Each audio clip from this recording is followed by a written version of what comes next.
Amen. Zofanda nase.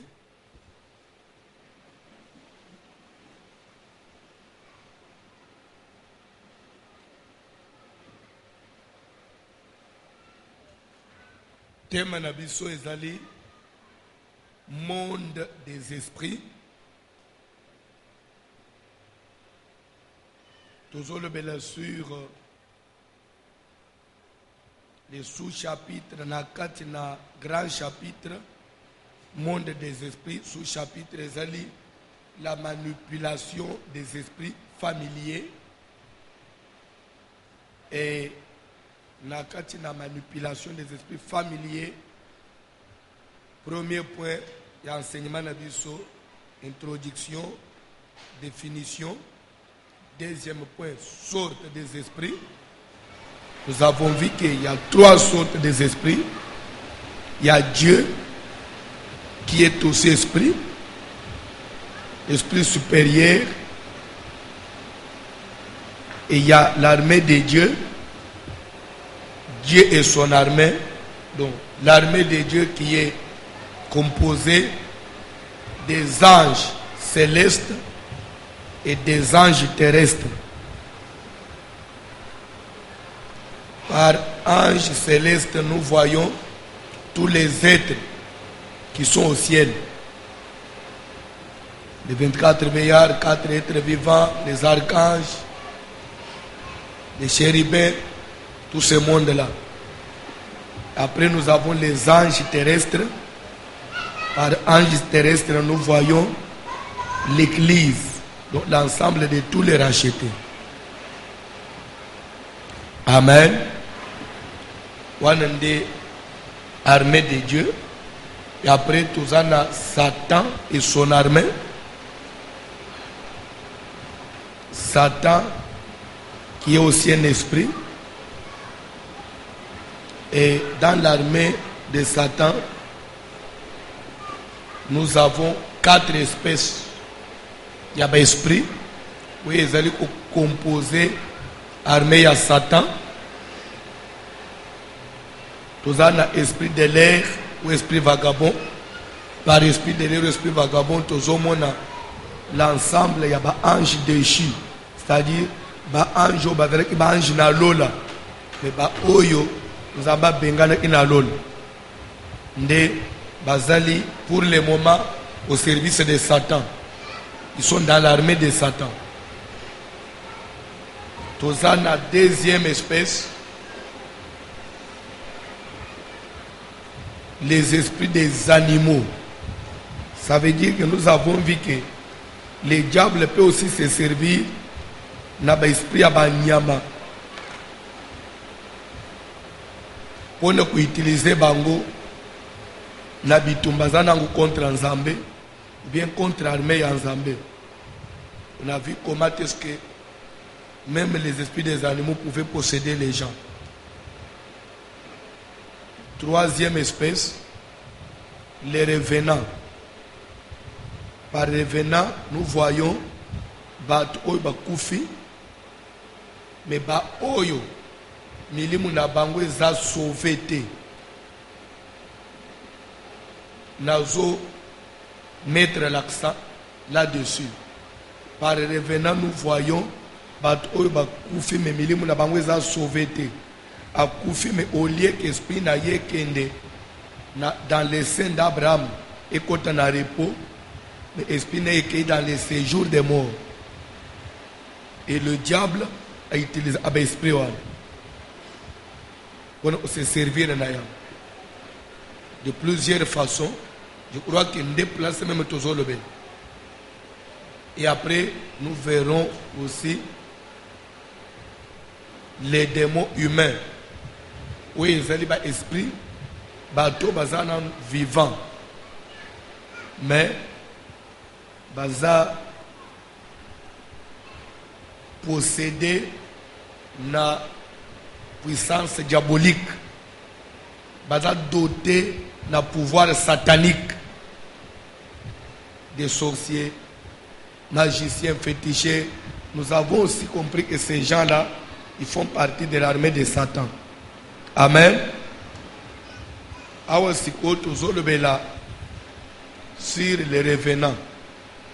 Na ba revenant tolobaki que après la mort moto soka kufi, s'il était un vrai chrétien et que son âme est sauvée, Nzambe azozo esprit na ye azokende o déposer dans les seins d'Abraham. Les seins d'Abraham, Jésus a bengi yango place mususu na Bible paradis. Mais j'évite mingi na utiliser langage wana puisque Nouvelle Jérusalem, là où nous irons après l'enlèvement, babenga sous paradis. Amen. C'est pourquoi ce qui est plus propre, tu utiliser les langages dans les seins d'Abraham. Kola pamula mutumoko. Na moment Jésus na écoulous azoba na moko na babrika que ce soir nous allons au paradis. Il ne s'agissait pas na paradis à vie éternelle, non. Il s'agissait dans les seins d'Abraham. Kola pamula mutumoko. Ko confondre abilo kwanate.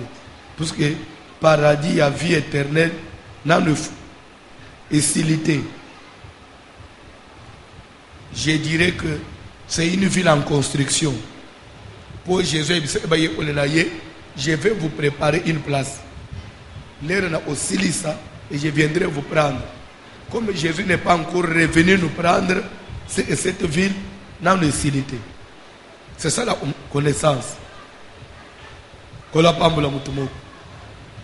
Amen. Alors, oyo si oyo kufi et que mulimu neza sauvé te. Mulimu na yezo dans les séjours des morts. Dans les séjours des morts, nous te trouver que makambozo le kanesko kuna. Parce que c'est lui qui a la clé. Il y a séjour des morts. Et ça dit Satan. Amen. Yesu a la clé quand il y a les seins d'Abraham. Mais ce jour de mort ordinaire, ils ont beaucoup à Satan. Il y a un maître kuna. Ce qui fait que nous sommes kufa, va récupérer mon limonade, va déposer kuna, à sous autorité à Satan. Il est censé manipuler l'esprit comme il veut. C'est comme ça que totalise que il y a 3 catégories. Il y a esprit, il y a bateau, il y a kufa. Dans les séjours des morts, il y a Satan. Il y a des païens ordinaires. C'est-à-dire qu'il y a des pagans qui ont été dans l'église. Ils ont été dans l'église. Asimba kisite azaneka mupakano aboye onyimelene nzambe akufi. On transporte son esprit par ba soda ya ba démon bage o déposer na séjour des morts et mulimu ya mutu wana pe bako salela yango bakoki ko zwango ko utiliser yango pour esalela batu mususu misala bando bako salela yango ba magicien ba osale lango. Amen. Kola pambula mutumo. Si qu'on a une utilisation de l'esprit wana, ton manipulation de l'esprit wana, na premier degré d'abord, ba osale lango selon grandeur ya esprit wana, d'abord ko bandelere mutu azaki vivant. Vous comprenez? Vous comprendre puisque les places tous le bien. To yaki au moins le deuxième degré, il y a batu bazo kufa, mais azalaki na misala kindoki. Azaki mutu abat ukota banda kwa banga ya bakis. Mais azaki na niveau avancé te. Ba niveau mu oka ya bongo bongo. Yepe baku azo ende la séjour des morts. Esprit na ipe ba osalela ba utiliser pe ango ndenge moko na païen ordinaire selon pe degré to grandeur esprit na ye ba osalela besoin et que vous allez selon grandeur ou esprit na ezala inango. C'est clair? Troisième degré, nde bato bazo kufa ba païen, bandoki, ba occultiste, ba fétiché, mais il y a un niveau supérieur. Bandoka makasi, ba occultiste makasi. Bato ana lere bazo kufa et pendant bango, il y a deux options. C'est vrai, esprit qui est dans séjour des morts, mais moussous, et pour résister, et tu allez dans ils ont ça dans mon kiliao. Mouton couffe physiquement, mais son esprit, ils en ont travailler. Je vous donne un exemple. Dans Koloba, aux Hollande, vous vous souviendrez que même Jésus-Christ est là à Koufaki. Esprit n'est qu'un énalo lambala mo ote. Esprit n'est que pendant 40 jours. Ils ont baluka namuki. N'abito so bien. Azobi melabat. Azobi melabat Pierre. Pendant 40 jours. Et après 40 jours, on a invité Pierre, Bakay na montagne de Gethsemane, on a la Kibango, on a Matina Lolo, officiellement. Et dès lors, Jésus avait cessé, il y a oublié là-bas. Pourquoi? Parce que l'esprit n'a pas officiellement. C'est clair? Tozo kana. Donc, c'est ça c'est la Bible.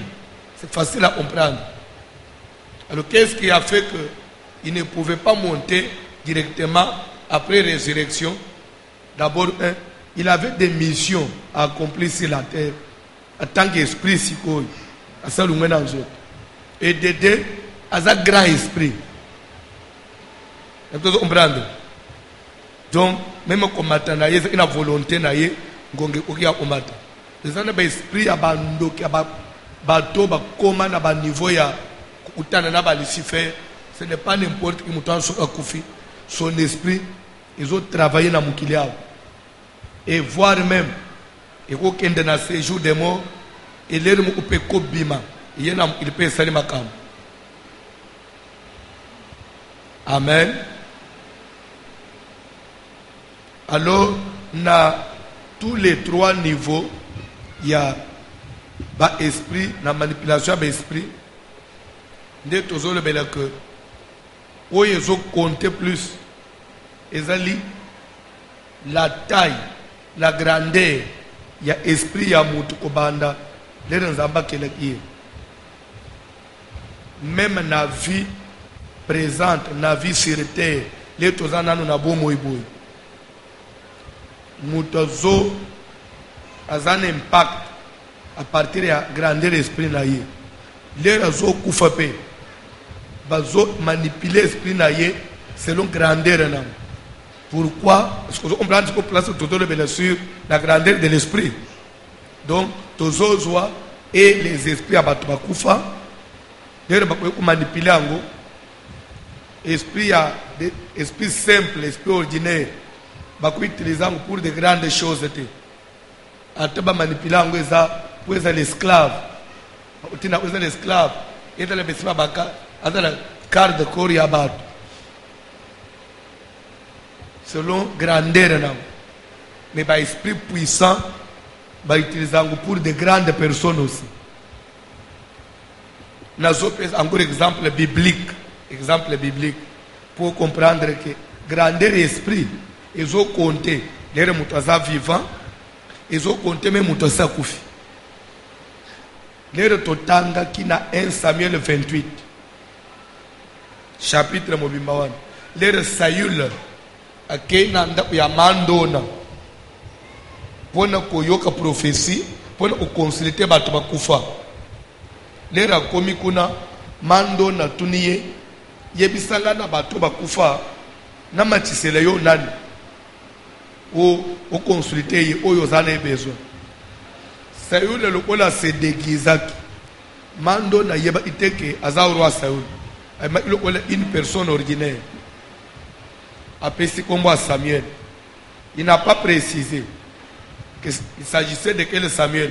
Il y a le cas que fais-moi monter Samuel. mando ne soit bandi ko invoquer na séjour de mort même lelo muto ya bomo akeipo akutana na batu bakufi nyonso bakoye pa na ote bakufi bakoya kaka ba oyo ozana bangu lien. Alors c'est ce qui fait que lelo koko kende na banda kwa banga ko évoquer esprit ya papa no akufa pe koya pe kolebelo makambo likolo famille na yo esprit ya mwana no akufa ya mobile ekoya. Na pesaki exemple ya mama na bisomo mikolo utu na zomona ete soka pengwi lisusu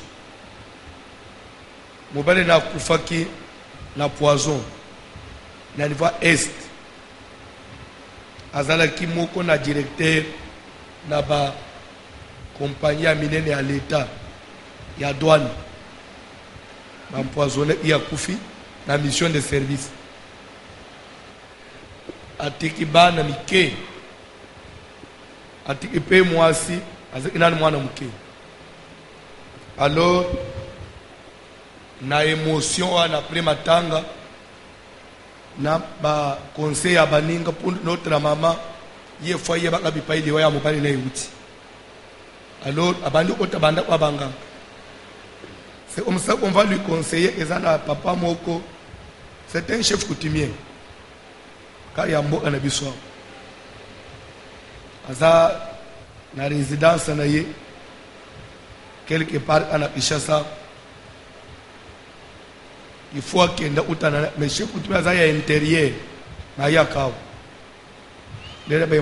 chef maman qui a eu un chef coutumier. Chef coutumier a un tabernacle. Il y a une cérémonie. Maman a un solo. Il faut que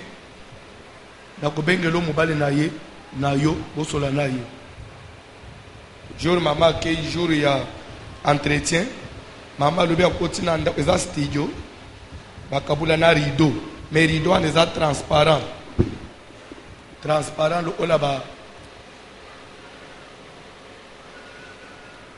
bah comment vous appelez ça ba dentelle hein ou ba tongela ababilamba oui bien donc on va dire mais aux hommes na ngambo ami mama fanji na itazo telsko na rido chef ya sali quelques numéro chef abimi akangeli mama na nda yemo otikali mais a cheki tina ngambo a rido mama zo mona kiti quelques minutes après amoni mobali na ya bimi afanyi na ngambo ichwana bazo mona na go mais chef ya bisakiye zala na sang-froid kupusa na kota zate poso osimbie na nzoto yo pe okufi sukela kaka rido wane kabula bino su akana lisolo ene oyamba ite ko ya za mutu amonde mususu yo pe za mutu amonde mususu mama lobi papa pasteur na kokosa yote oza musali ya nzambe mais j'ai vu mon mari penza mon mari koya zoya mbala mu abengi nga na kombo na ngai oya bandi ko benga ngali aza ina bomo voix na ye penza bengi ngai na ndimi abi oyo olukanga pona ni uzolukela ngani pe abani utulanga boni bana bana baza bien abani ubenga mwana moko na moko boni tel boni ma amwa classe na ye abi papa no iposa neti na zombali na ngato zonga nenda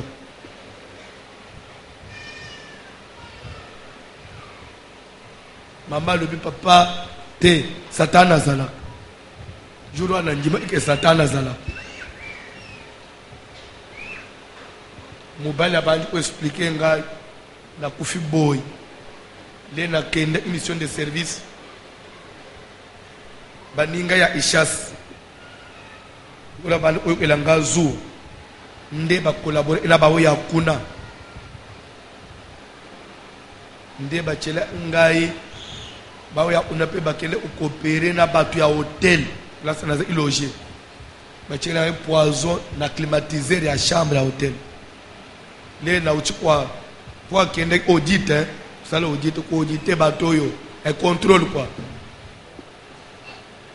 auti ndenga akenda asali audit na po le razoya akoti na chambre pour la police split sokoli ala butumba le razo respirer nzo ande poison ti ba 6h azobi matin 8h lera ba obeta pota ba buki ba bisabo moto azo pour se échanger l'état au man hôpital moto akufi nde expliquer nyonso nda ba ko bisana mwasi iza kende utana na songolo azana mbongo na ngai mbongo na ngam suna tiki place boy nazana compte musu place boy nazana lupango na somba i place boy nyongo nanu isila ite apesi nga bakambo nyonso papa na kepe na vérifier exact abile to silisi na ya ipsinga uke zana na courage ngai fona zonga pa mobali na nga limwe afunguli porte chef kutima tuni ngai bon abani kurelate makambo nyonso lera mama silisi solo na bise fukama na se na tombola alubo oboy abambani.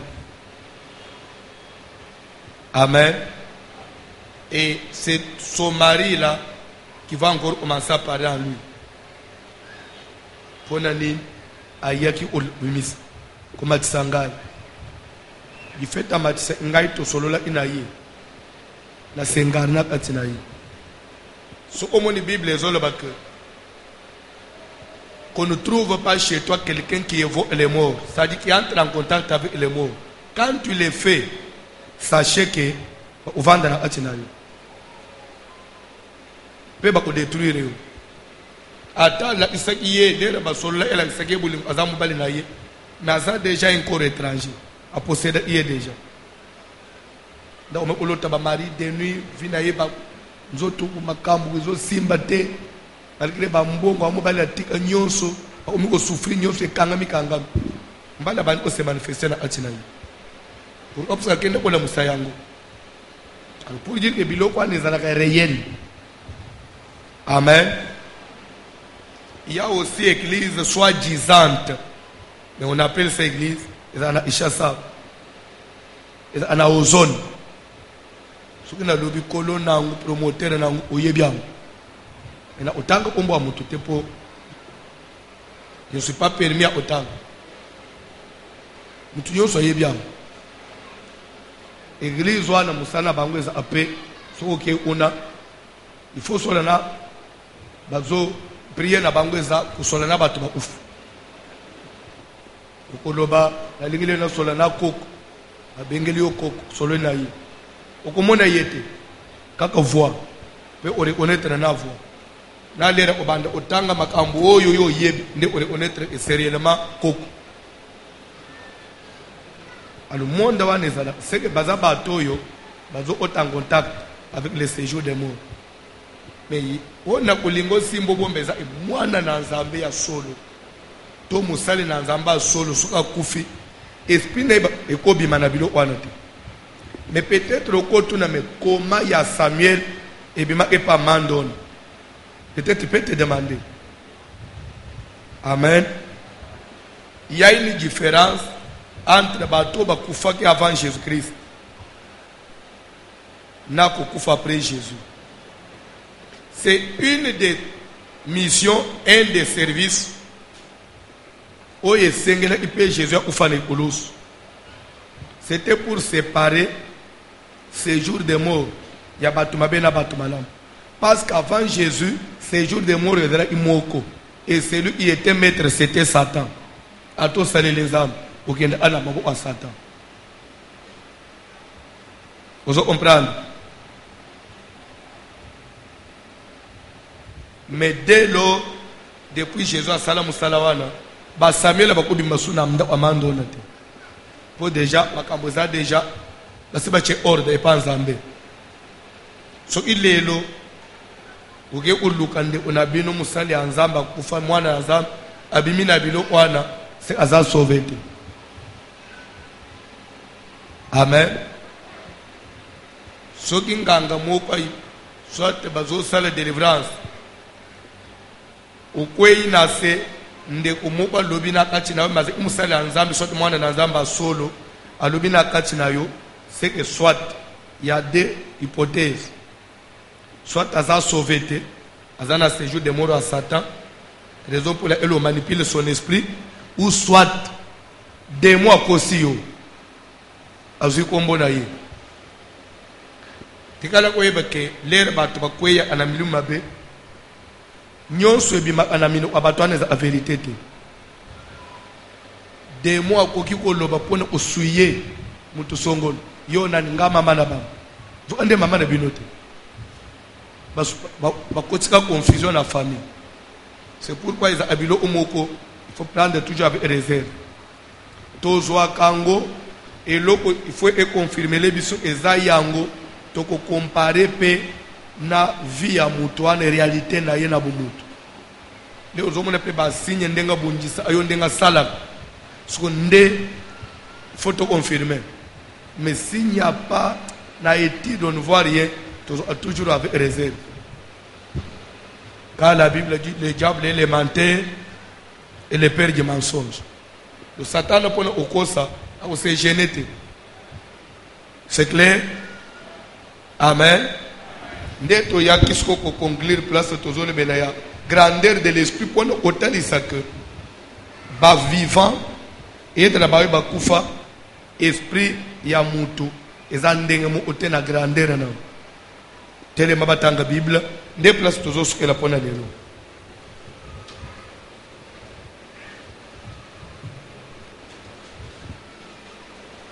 Luc chapitre 1 à partir du verset 11e.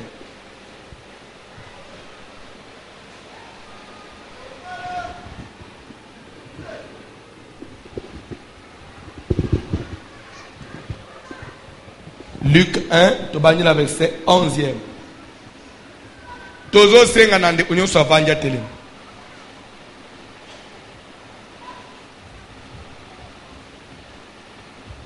Toke papa John. Évangile de Luc, chapitre 1er, à partir du verset 11, nous lisons au nom de Jésus de Nazareth. Amen. Alors un ange du Seigneur apparut à Zacharie Ndena yango ange na nkolo abimela Zacharie et se tint debout à droite de l'autel de parfum. Atelemi likolo na loboko ya mobali ya etumbelo ya malasi. Zacharie fut troublé en le voyant. Zacharie mobulu ekotaki ye na komona ange. Et la frayeur s'empara de lui. Pe somo ezwi ye. Mais l'ange lui dit: Ange alobi na ye, ne crains point, kobanga te Zacharie, Zacharie, car ta prière a été exaucée. po ete losambo na yo eyokami. Tika Ta pe na femme- poko ya yo na ngai pe eyokami. Oyebi Zamba yebi soki ta prière est exaucée. Oyebi elingo eza c'est trop. C'est que nyonso anangu posa wana Zamba zosala. Même chose na Zamba loba na Salomon, demande ce que tu veux. Na salela yo. Oyebi sengelo olingi. Netu yo na minito Nzamba tuni yo sengelo olingi na salela yo. O sengeli. Netu ba jeune sœur o sengeli. Omoni ba okosi. Sœur en Christ ba okosi à l'église. Loba bien. Pardon? Libala a okesko lobi bien. Wazo ba mbongwana. Azo banga Zambete.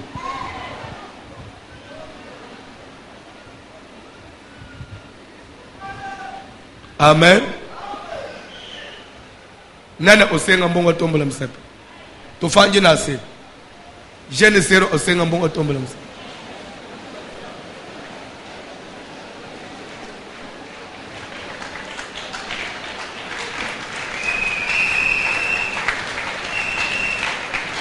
Nazo bandela jeune sero nana osenga mbongo tombola msepe.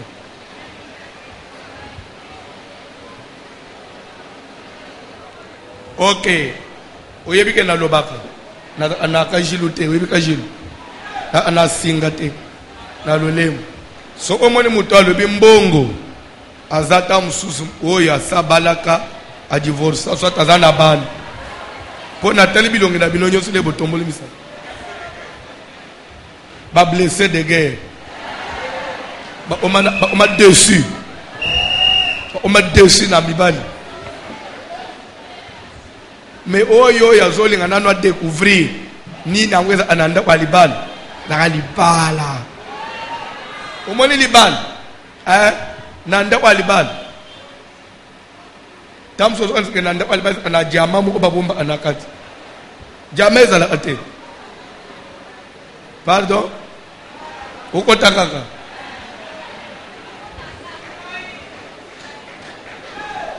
bon bref na ndako ya libala na salon ezalaka na kiti na télévision na tapi tamusu mpe tapi na bandako nyonso te na chambre ezalaka na mbeto na garde linge mpe ezalaka na bandako nyonso te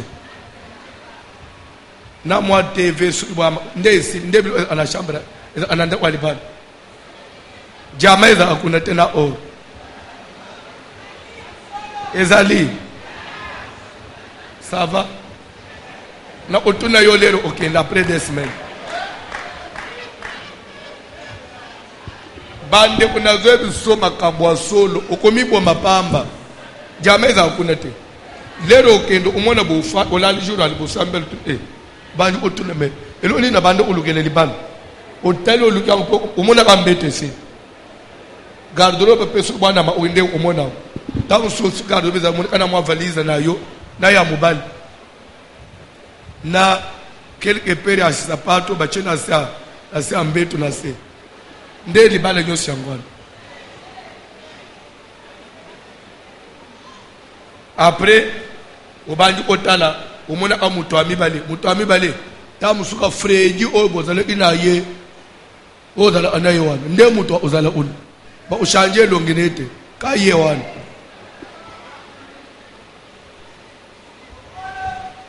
frère ka sesile oyo ozala na ye wana ndako ya wana ta mosuka ane ka ange mo oyo asika oya ka ye wana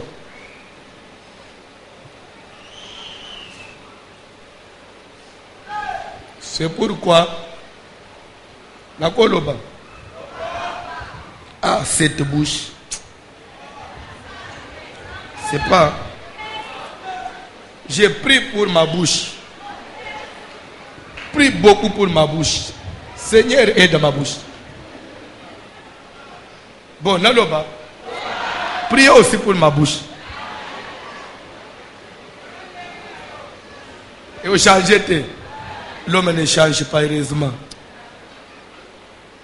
au moni libale paraît spécial muke pona batoyo neti kala na tango mboka okei kaka boyo otale na fimo otana karsomo oboyebani te boumela te bosololi okei pa na bango pesi bilo kwa libala boyebani te boke bokotina chambre bo découvrir vimo kwa sika mais neti bino ba bosuko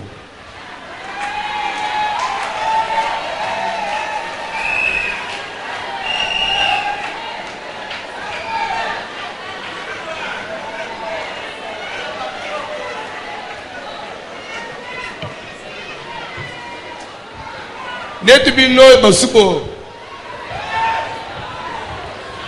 bo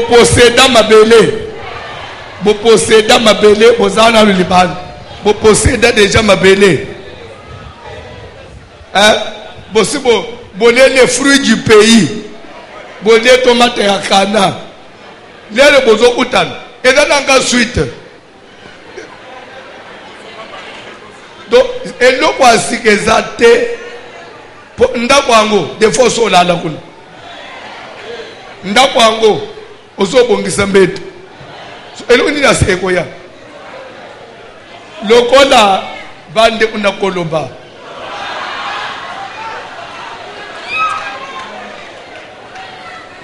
mwasi mo una mobali babalani tellement que basa fiancé mingi so fiancé na bango ya kuswana na uswana oyebi ke lere batie date ya mariage religieux siko jour bazosala badémarche mpona salle de fête kolue voile baswani bakangani binemi mpe bakontinue bongo ti jour bazopambola libala bazolobana te bandeko je vous jure siko omoni lere ya frère okotosa mobali na kotosa frère olinga mwasino na olinga donc balobi kaka mpo batuni me bango mibale boye otombola voile atombola atala moninga boye moninga mpe atala ye boye pesa moninga bizu balungwe wana bakomi nanda balobana te balungwe voile balobana te babeti ni semaine moto aotuna moninga likambo te mpo bazaki mpe na eloko akowelela te mpo base baposeda mabele mabala ya bongo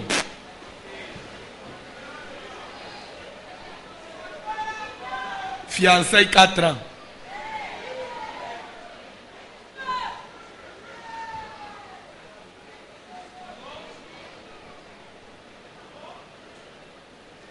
bosi boyebi les tenants et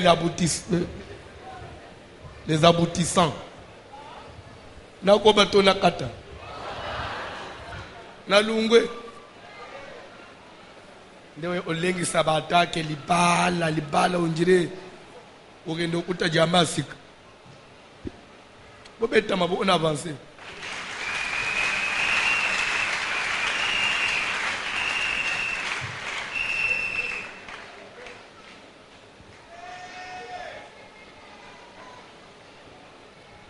loba na libala papa John okotanga bible te prière sur la papa tala mwana mobali yo. Ta femme Élisabeth t'enfantera un fils. Anja banju koloba na Zakari mwasi na Elisabeth akobotela yo mwana mobali. Et tu lui donneras le nom de Jean. Okopesa ye kombo ya Yohani.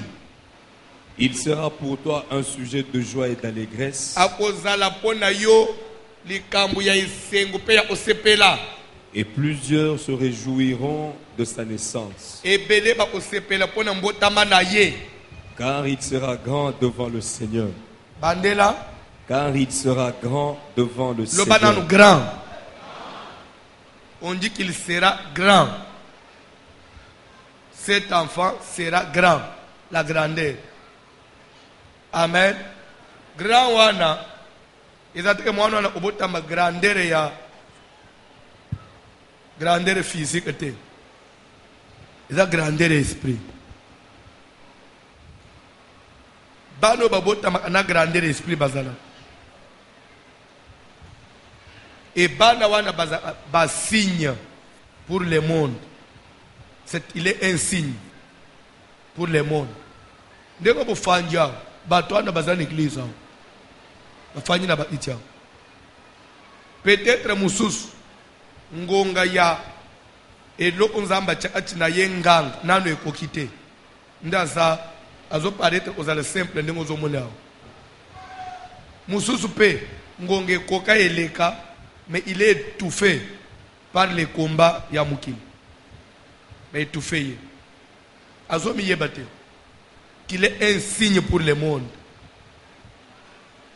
qu'il a fallu marquer mukili oyo azo yeba te ange azo ebisa Zakari mwasi na yo Elisabeth akobotela mwana mobali mwana ozala munene ozala pas n'importe qui. Matthieu 11 tozosukela wana pour aujourd'hui.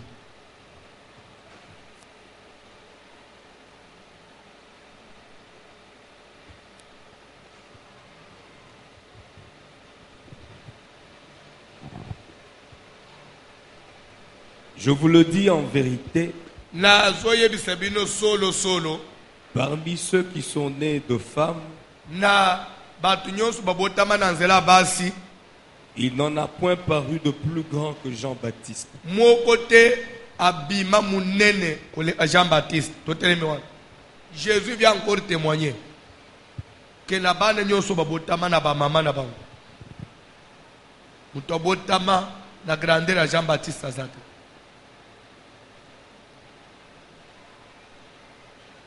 Amen. mais nazo mituna et place soit na mituna ka parce que yo Jésus au botama pe d'une femme oui ou non mais l'autre ba ke moko tale Jean-Baptiste c'est Jean-Baptiste avec Jésus parce que Jésus va botama d'une femme non lui ne peut pas se mettre dans rang ya ba humain parce que lui il est le créateur ya za humain mais bazo témoigner et Jean aza munene bana o babotamaka esprit munene bazala l'église o bazala des fois zana ye nanda na ubo olakaye ko beta kaye menzo ande ile ensi zo yebate nanda ku ya Isaïe azaki na bana na ya mibali 8 azo bokola bana bazo benge papa azo gangela bango azo tinda bango zo ande il y avait un signe parmi ses enfants. David Azalat. Tala koma papo ko zanga ko sosola. Ezaïe lo kumba be makasi. Omoni même na mukilo. Ozomona des fois ba para bazana riche na makoki penza te ya kotangisa bana nyonso. Omoni balobi na bana ono bope manano bino ba mususu to privilégié nanu ya yana bino Berthe. Donc on a yé, à déjà à l'université, il y a Silisana, peut-être à quoi aider. Tant que Yaya, Julien, Bozo Tang Soy. Tant que Zaï l'ôté. Moi, je suis Bozo Vangi, c'est Ezelawan. Tant que c'est lui les signes, il y a famille. Puisque ceux qui m'ont dit, Banaka. Isaïe alingaka mata David ya chana zambate mwana anazo riska ya ubundana baliona ba urs neta ya kukufa papo etka lelo opam et pourtant David ndaye kosaleke lelo kombo Isaïe zo mama na Bible ba parents parce que belé en Israël kombo ya Isaïe fait kota na Bible za cause ya David ne to so koyeba kam ni tete David kombo ya Isaïe to ngato yeba ngote l'enfant peut faire que famille ne yebana kombo ya yo muboti ezo valere na mukini mwana mu uyo zobota c'est pourquoi mondi bande unazozo temps ya utelema na place oyo parce que parents yo sifa sambe parmi bana nangai sinya nangai kufate sinya nangai kunda mate sinya nangai finyika mate nzela ya mwana anefungwama meme kelazo ya ye nzamba cheloboko. Ce sont des choses qu'il faut demander. Ce sont des choses pour lesquelles on doit faire des prières. Je suis venu dire quelque chose à quelqu'un qui me suit ce soir ou qui aura peut-être l'occasion de me suivre, même prochainement, à travers peut-être Internet ou soit NID, je ne sais pas. Vous êtes parents. Ayez le temps de te mettre à genoux. Priez pour vos enfants et dans vos prières, mentionnez aussi que Seigneur, c'est vrai, j'ai pris pour tous mes enfants, mais n'oublie pas les grands signes parmi mes enfants, le grand signe dans ma maison. Grand signe, wana, amata. Peut-être que comment un parent peut dire ça? Oui, c'est biblique. Peut-être qu'il faut comprendre en pour connaissance, peut-être mouké. Mais kota, na libota ya Jacob. Jacob, il priait pour tout le monde, mais à Salela et Joseph, tunique de plusieurs couleurs, parce qu'il était les signes, il y a le boumounaye. Et l'air bayeli sang que Joseph a koufi, papa ya boye osala consoler. Pour lui, c'est comme ça qu'on fait les bananios. Allez la akapona Joseph. Si Joseph aya ipe osala sauver, Joseph ipe kotombama. Je dirais qu'à part ba sacrifice pe ya yemu Joseph, prière à papa na bank peut contribuer à ma case.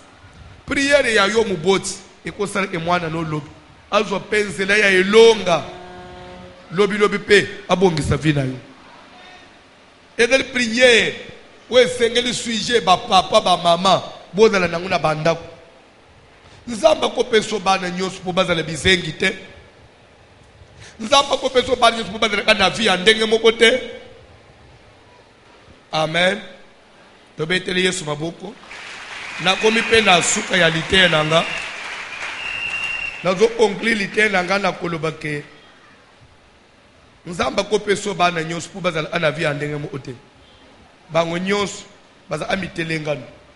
Bango nyonso kaka bo jamais. Lobby na lité na ngai. Si Dieu nous prête vie, si Jésus ne vient pas. Lobby na lité na ngana oteso qu'il y a des enfants signes na kopeso na ba verset ya Bible. Bana bilemu. Mwana me ilemu. Soki lembo wana vraiment bankadre yango bien. Famille nyonso oyo bakosuka kozala bapauvre te. Nzambe asalaka toujours ke na kati na libota nyonso elema moko azala aza lokola recours na bango aza lokola ata bakei bamati bakiti me basambwa te. Amen. Kambe mema na ote yango lobi en loin à large. Papa tangela nga na Psaume 127 verset 1 à 3.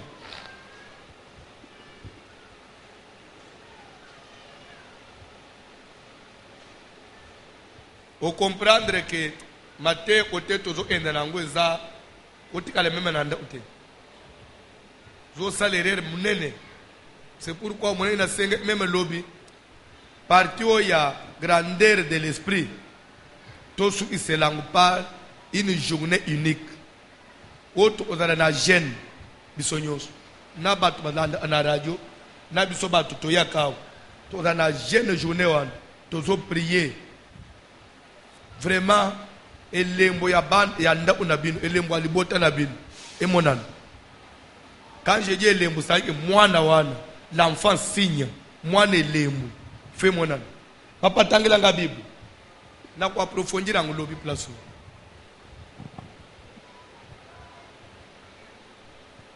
Si l'Éternel ne bâtit la maison, ozo tanga nini? Psaume 127, au verset 3. voici Bozolanda, Psaume 127, verset 3. Botala, des fils sont un héritage de l'Éternel. Bible zolobake talabana, bazali libula, zamba pesa amutu. Le fruit des entrailles est une récompense. Mbuma ya libumu na yo, ezali lifuti na yo, nzamba zo pesa yo. Ce n'est pas ça. Tanga toke papa. Comme les flèches dans la main d'un guerrier, Lokola ba flèche to masasi na maboko na munduki ya soda. ainsi sont les fils de la jeunesse. Ndenga moko bana ya bolenge na yo. Heureux l'homme qui en a rempli son carquois. Esengo na muto yo atondisa chargeur na ye. Ils ne seront pas confus. Stop. Nazweli version aka na place wana. Ondike muto ya bota bana ebele. Muto wana na kimukolo na koyokisa masoni te. Pone na koyokisa masoni te. Mwana ata moko ifolungula usoni. Koma famille na bino ezokisa masoni. Nombre na bino nyonso bozokisa masoni. Nombre na bino nyonso wana famille na bino eza na soni. Mwana pe moko ate komisa ata mutu boy asaleke babanga pe libota na bino azate. Bible tobake jamais mutu aboti bana ebele akoyokisa masoni na suka te. Puisque ata mwana moko komelo kole flèche oyo kende tout droit. On dit que les enfants sont comme des flèches dans les mains d'un guerrier. Guerrier c'est-à-dire que mutu akende abitumba, mubunyi bitumba. Soda na kati na bitumba tena ba flèche ebele. Bandeko, tange ba flèche na ye nanu esilite. Akoboma ata ennemi moko. Flèche mo eboma ata nyama moko. Pe na poko azongi na musunyi na ndako. Mais comment ba flèche nyonso yo tirer? Mon côté kozwa cible papa, kozwa pe victoire. Ba flèche nyonso ena mi pepe. Jamais. Même bino ndenga bo fanja. Vous êtes aussi les flèches na maboko voici l'homme. Nganda koyo isamasoni te na banjimi ebele boy. Ngai François ne isamasoni na ishasa te. Ata moko il faut bimape. Azate pe na ba relation na niveau alikolo. Ya emuta zo toucher voici l'homme non na pasteur na ngai te. Si faut mboke nyingani ko nyingani. Ba téléphone leli. Non, en tout cas attention avec ces pasteurs là. Et dans la bon ce que vous évitez. Ngana ko isamasoni te fête des juifs yangoy. ata mwana muta kotele e papa nazo sumba te billet ya mutu bana nyoso babanda olelalela jamais. Parmi vous il faut y ait des signes ya ministère nanga.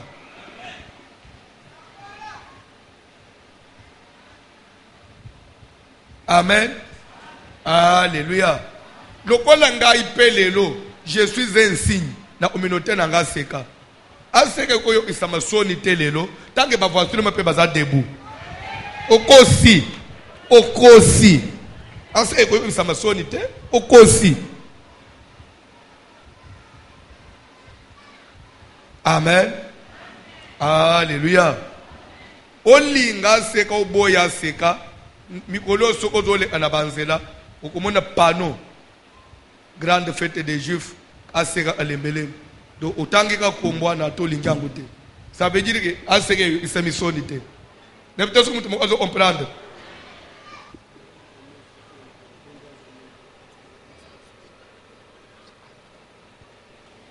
Amen.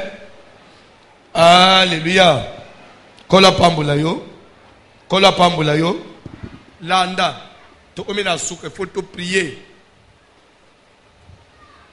Famille ne minobazo isamasoni yo zawap. Mama na binozo tambula makolo yo zawap. Mama ne mino la linzala o zawap frère. Papa ne minozo kufela na mboka na ajoy yo zawap. Sois un signe pour ta famille. Sois un signe pour tes parents. Nazolo bake sous tes mots, il faut te soutenir par une journée unique de prière. Au terme de ce là sacrifice pas nazam. Mukile matekit la grandeur de mon esprit. Il faut nganga. Nganda konji mateke yo aux un esprit à muke. Je ne pense pas. Je pense pas. Parce que muto abota bana ni na bolenge na ye papa. Abote belé. Azalo ko soda azana ba masasi na charger. Soda na mundu ina ye zana no na masasi. Okosakana na yete. Po akobeta. Bon papa ya zana bana, mama ni biso azana bana. Mama ozochola mapona nini? Mama ni mno bota zochola mapona nini? Okonde na teli sasi mo kote ya makasi we ko atteindre cible o pese victoire na famille olungule soni ya ba parents bibo kebe papa wana ya bota mama ya bota ezali ko nzambari compenser ye pona nini po yo isama soni te mais toza na bato bazo isama soni pona nini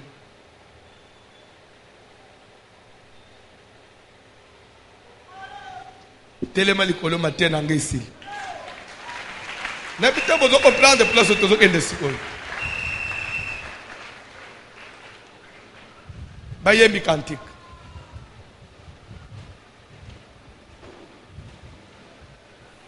Cantique. N'ayebite.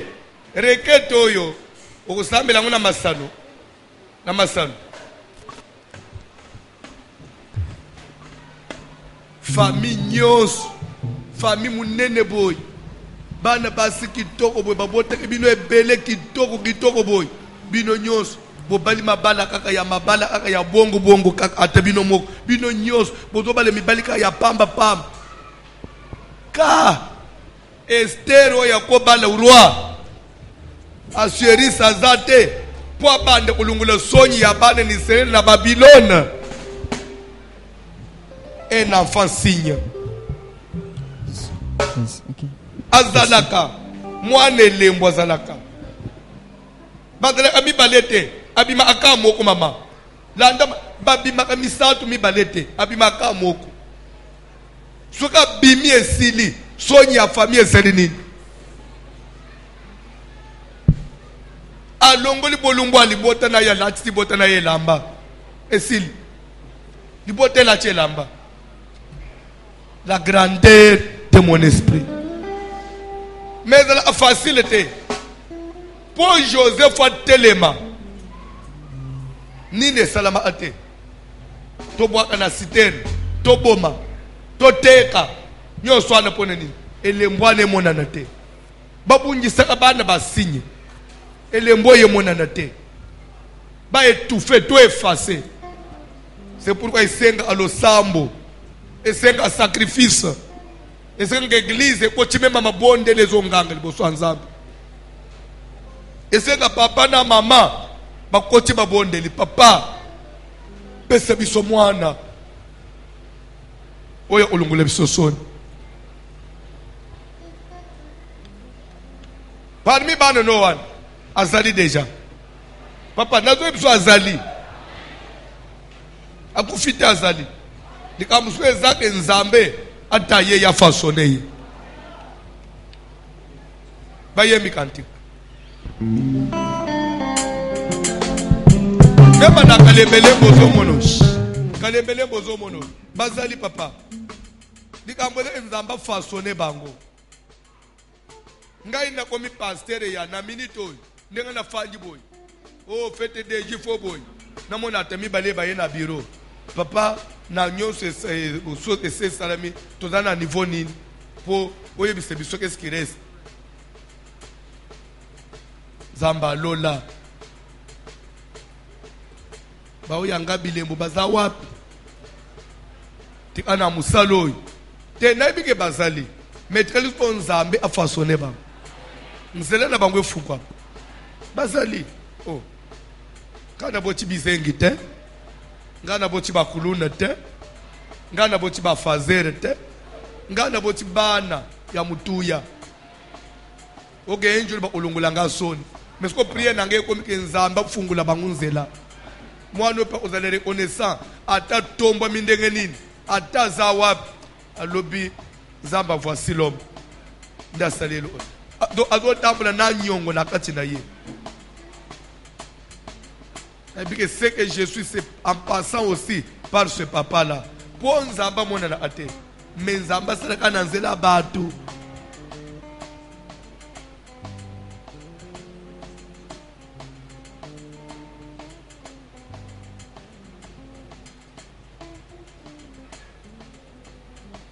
Cantique s'il vous plaît.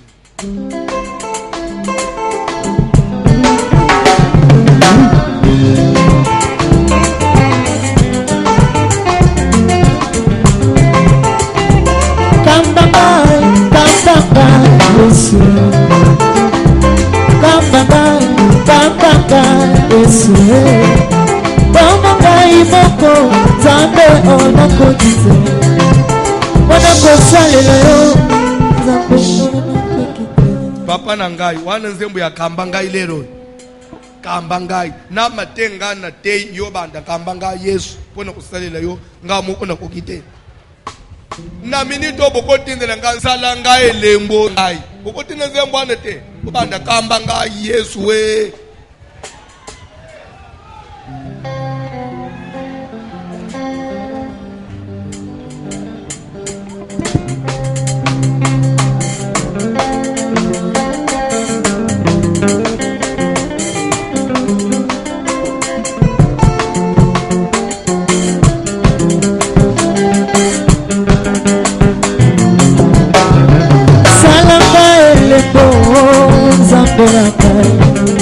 Nakoma elembo Nzambe na pai Salanga elembo Nzambe na pai Nakoma elembo Nzambe na pai Salanga yaya elembo Nzambe na pai Nakoma elembo Nzambe na pai Salanga yaya elembo Nzambe na pai Nakoma elembo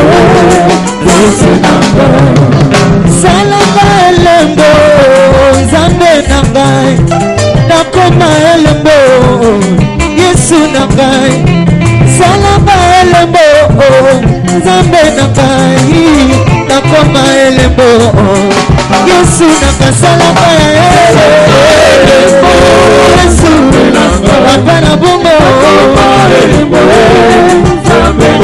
Salanga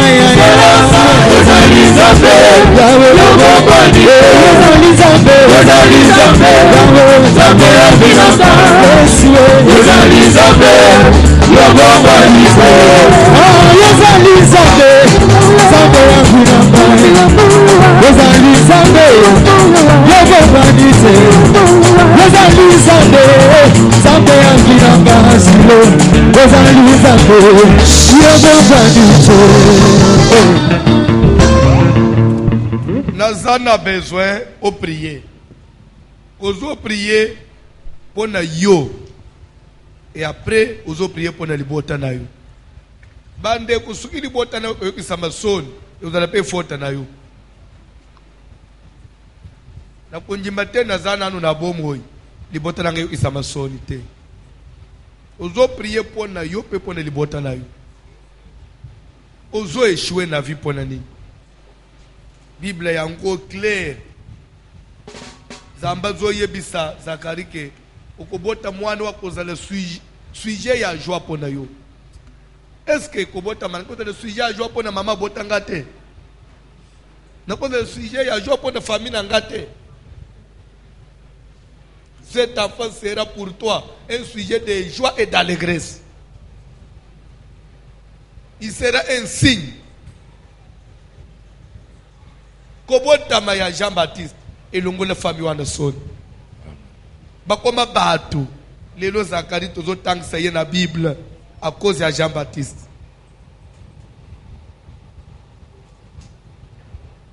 Ozo sala prière nani azak na acha kwetufe yo nani acha kukangela yo banzela nani acha kozipika libota na yo azo zipika lembwa libota na yo bana yo boti baboyi moko monana baboyi babimisa mutu mama butu moyi ozo bunda na losambo me bakangi kaka nzela ya kosi ya bakosi bangonde bakosi ozo prier et pas na nzambe awa kubo ananu fete tozo prier pas na nzambe tozo senga na nzambe papa elembo na ngai eza wapi ngai naza na bomoyi famille na ngai ezo isama sonyi pona nini olobeke muto ya bota na bolenge bana ne bakulungula yesoni mais pourquoi biso tolongoli baboti na biso sonyi te pourquoi bana ngana boti bakulungula nga soni te vie ya bana na ngai eza wapi pe vie ya biso bana na famille na biso eza wapi tozo tune pa na nzambe muto atinda kabilembo na mokili tosambelela ombo na Jésus.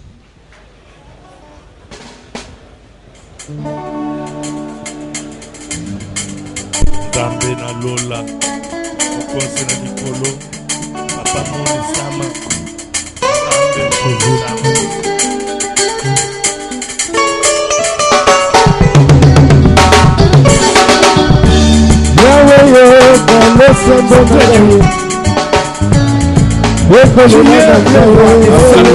kozama Yahweh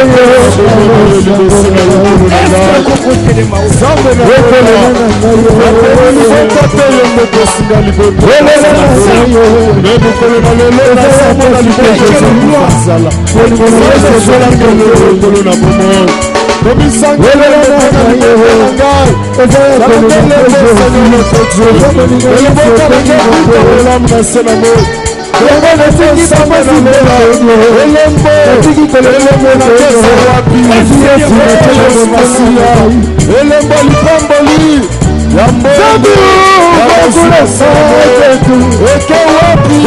wekolona na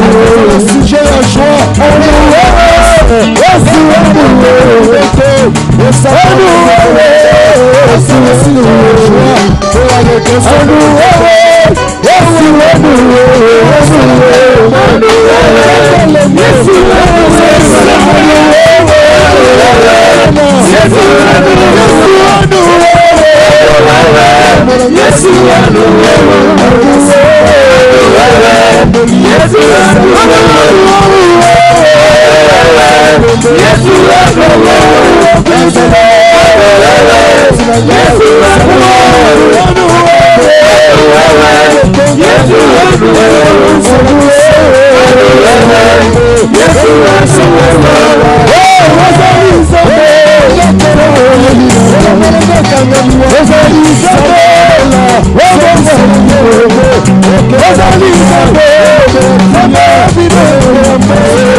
Yoka, nalingo sambela bien, to profiter na grâce.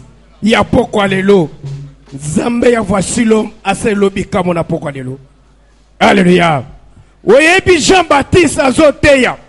Avant to la combat, nalingo sambele teni oy. Jean-Baptiste azo prêcher pour la tina Yesu. Mais ayeba kiteke Yesu akoya na nzela nini. Ayeba kite visitation na bango ya Israël et koutela wapi. Nde un jour azana kati ya boloko azotinda baye kolebete botu na ye. Est-ce que c'est lui que j'avais prêché ou bien eza musunda zoya? Alléluia. Nde Yesu alobi ete bokenda koyebisa ete bakakata ne bazotambola bakufi misu bazomona. Il veut encore voir quoi? Je voudrais que au sambele pa na Nzambe, Nzambe ya voici l'homme a fungola un chemin de visitation pour la vie na yo. Visitation na Nzambe, Nzambe a fungola une opportunité, a fungola nzela par lequel tu dois être visité. Peut-être visitation na yo, eza déjà na poko alelo, mais ozo yebate, sambele pa na Nzambe, oya fungola kabanzela, a fungola nzela, bipai kan, et sengrete a visité yo. À visiter yo, et matériellement, financièrement, même à la misala, visitation dans sa main, et il n'y a pas de yo. La combo Yesu, Yesu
Tu es une étoile. Yo ozali étoile. Il faut que mutu nyonso azobundisa étoile.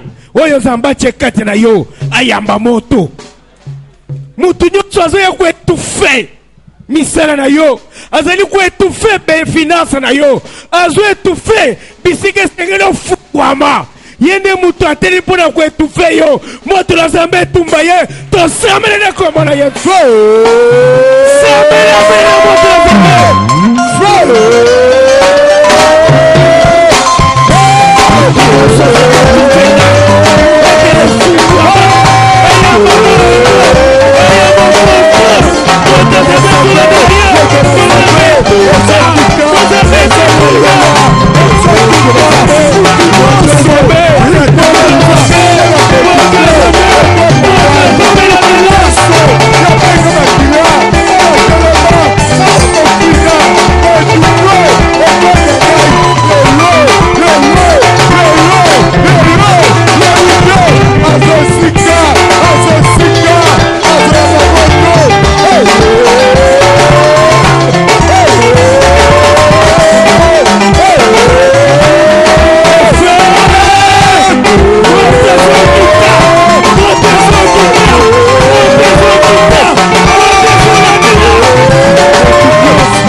akopambola mana position na ye.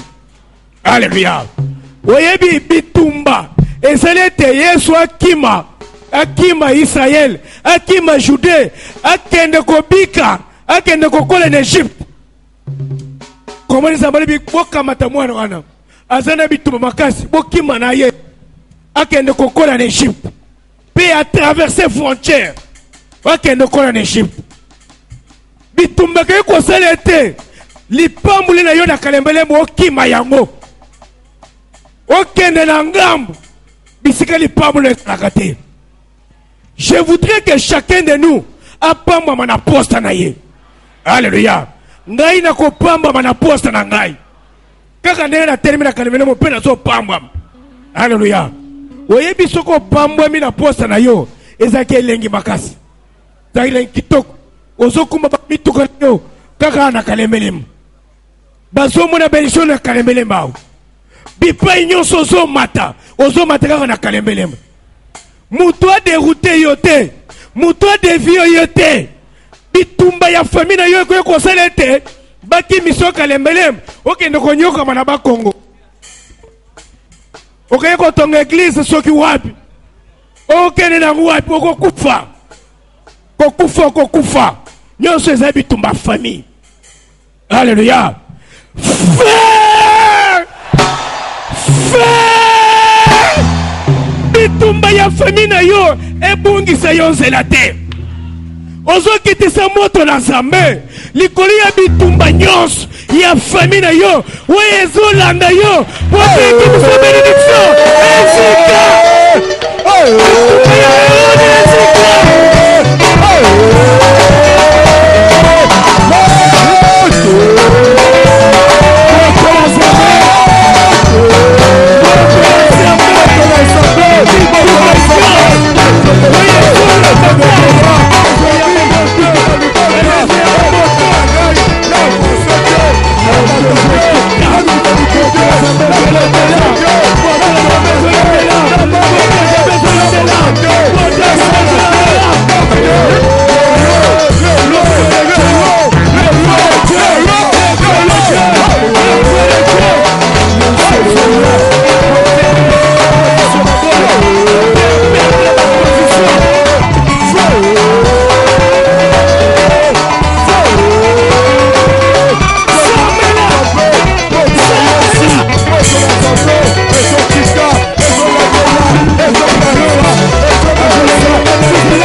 Mutu nyonso azoya kotouche na vie na yo. Ozoya kosimbata na bana na yo. Oyebi ce qui a toujours brillé. Yango ne ba simbaka. Yango ne ba touchaka. Ozana bana baza ba Joseph. Ozana vie ya ba Joseph. Mutu nyonso azoya pona kotouche na vie na yo, pona kotouche na bana na yo, pona kotouche na étoile na yo. Oyo Nzambe apesa yo. Eyamba moto.